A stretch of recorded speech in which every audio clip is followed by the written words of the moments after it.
ከሁለት ዓመታት ቆይታ በኋላ ደወለላት። ከዛም እሷ ስልኳን አነሳችና ሄሎ ማን ልበል አለች። ከዛም እሱ እንዴት ትረሽኛለሽ አላት። አለቃዬ ይቅርታ፣ በጣም ብዙ ሰዎችን አውቃለሁ፣ ከነዛ ሰዎች መካከል አንተ ማን ልትሆን ትችላለህ አለችው። ከዛም በኋላ ያ እኔማ ከዚህ ከሁለት ዓመታት በፊት ወዳጅሽ የነበርኩት በልብሽ ሁሌም የማልጠፋውና በአእምሮሽ ሁሌም የምመላለሰው የሆንኩ ሰው ነበርኩ እኮ፣ እንዴትስ ትረሽኛለሽ አላት። ከዛም እሷ ዝም ማለችና የተወሰነ ቆየችና ታዲያ ይህን ሁሉ 720 ቀናቶች ሙሉ ስትጠፋ እንደዛ እንደምወድህ እያወቅ እንደዛ የልቤ ትርታ መሆንህን እያወቅና በአእምሮዬ ሁሌ የማትጠፋና የምትመላለስ መሆንህን እያወቅ እንዴት ጠፋህ በማለት ከዝምታዋ በኋላ መለሰችለት። ከዛም እሱ እንዲህ ብሎ መለሰላት፣ አዎ ይህን ሁሉ ቀናት ስጠፋ በእርግጥም አንቺን ማስታወስ ከብዶኝና ብዙ ሴቶችንና ብዙ ሺህ ሴቶች መሃል እንዳንቺ አይነት ሴትን ፍለጋ ላይ ነበርኩኝ። ነገር ግን በተአምር እንዳንቺ አይነት ሴትን ማግኘት አልተቻለምና ተመልሼ ልመጣ ተገደድኩኝ አላት። እና ታዲያ በዚህ ሰዓት እንዴት ልትመጣ ቻልክ በማለት ጠየቀችው። እሱም ከዚህ በፊት እኮ በጣም ተወጂኝ ነበር፣ የልብሽ ትርታ ነበርኩኝ፣ ሕይወትሽን ሙሉ ልትሰጭኝ የወሰንሽ ሴትም ነበርሽ፣ ለዛም ነው የመጣሁት በማለት መለሰላት። አዎ እሱማ ልክ ነህ አለችው። ከዚህ በፊት ከሁለት ዓመት በፊት በነበረው ቆይታችንና አንተን በወደድኩ ጊዜ የነበረውን ሁኔታዬን ሳስታውሰው አሁን ላይ እስከዛሬ ድረስ ለካ አንተን ስወድህ አንተን ሳፈቅርህ ላንተ ስጨነቅልህ እና ላንተ ሁሉ ነገሬን ሳስረክብህ እንደዚህ ትለየኛለህ ትጨክንብኛለህ ብዬ ባለማሰብ የተነሳ ራሴን ስጎዳ ነበር። ነገር ግን አንተ በመሄድህ አንተ ከህይወቴ በመጥፋትህ ለኔ ጥንካሬና ብርታት ሆነኝ፣ በራሴ መቆም እንድችልና ኮንፊደንስ እንዲኖረኝ አደረገኝ። አንተ መጥፋትህና መጨከንህ በጣም ብዙ ጥቅሞችን አስገኝተውልኛል። በአሁን ሰዓት በሚገርም ሁኔታ ራሴን እገዛዋለሁ፣ ራሴን እቆጣጠረዋለሁ።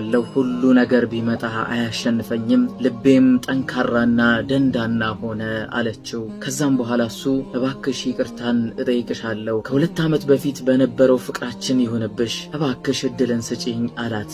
እሷም ፈገግ አለችና ህይወት እኮ አንድ እድል ነው የምትሰጠው፣ ሴትም ልጅ በዛው መልኩ አንድ እድል ነው የምትሰጠው። ሴት ልጅ ስትወድም ከውስጧ ከልቧ ነው ሁሉ ነገሯን ነው የምታስረክበው፣ ስትጠላም በዛው ልክ ነው የምትጠላው። ስለዚህ በአሁን ሰዓት ማንም ህይወቴን እንዲያመሰቃቅልብኝ አልፈቅድለትም። በማንም ሰው ትከሻ ላይ መንጠልጠልን አልፈልግም። በራስ መተማመኔን የሚነካብኝን ፈጽሞ አልፈቅድለትም። ስለዚህ ከዚህ በፊት የነበረው ሁኔታ ሁሉ እንዲረሳ ፈልጋለሁ፣ አንተም እርሳው በማለት መለሰችለት። ከዛም እሱ በጣም በተቆጨና በተጸጸተ አንደበቱ እባክሽን እድል እንድትሰጭኝ እፈልጋለሁ እባክሽን እያለ ደጋገመባት። ከዛም እሷ በራስ መተማመን ውስጥ ሆናና በፈገግታ ፊቷ እንዲህ በማለት መለሰችለት፣ አይሆንም፣ ከዚህ በኋላ እንኳን እንደዚህ አይነትን ሰው አልፈልግም። ራስ ወዳድ የሆነና ለራሱ ብቻ የሚያመቻች ለራሱ ጥቅም ብቻ የሚኖርና ለራሱ ፍላጎት ብቻ የሚያመቻች የሆነን ሰው ከህይወቴ